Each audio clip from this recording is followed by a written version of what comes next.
Рахмат, урматтуу төрага.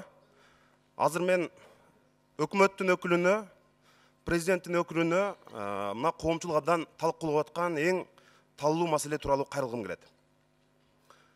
Өткөн жумада Мадина кафесинин ээси мыкаачылык менен өлтүрүлдү. Бул бүтүндөй бизнеске, ишкерлерге болгон чоң сокку болду. Мамлекет, өкмөт ушундай маселеде өзүнүн алсыздыгын көрсөтүп атат. Криминал азыр Кыргызстанда кадимкидей баш көтөрдү. Мына Кыргызстандан чыгарылып кеткен акчанын суммасын карагыла. Жарым жылда 247 миллион акча мамлекеттен чыгып кетти.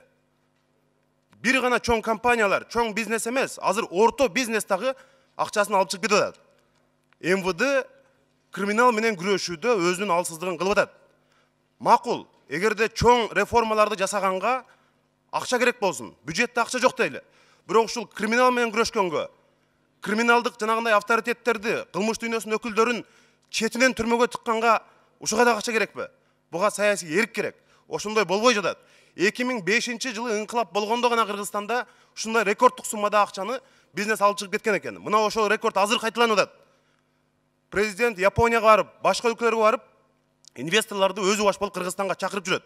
Бирок өкмөт бизнести коргой албай калды. Бул президентке каршы саботаж.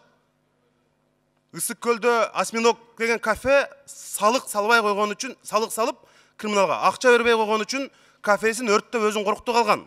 Ошол жигиттин тагдыры эмне болду? Кыргызстандан көчүп кетип тынды. Каяктагы криминал менен күрөш? Бүт Кыргызстандын чоң шаарларын карагыла. Машина оңдогон эстолордон баштап чоңураак кафе, базарлардын бардыгынан криминал азыр ай сайын налог чогултат. Буну эмне үчүн көрбөмүшкө алып атабыз биз? МВД криминалга каршы күрөш жарыялагыла. Мындай мамиле таптакыр болбойт. Бизнести коргогула. Азыр бизнес кайда барышын билбей калды. Агаргасыз чет өлкөгө чыгып кетип атат. Рахмат.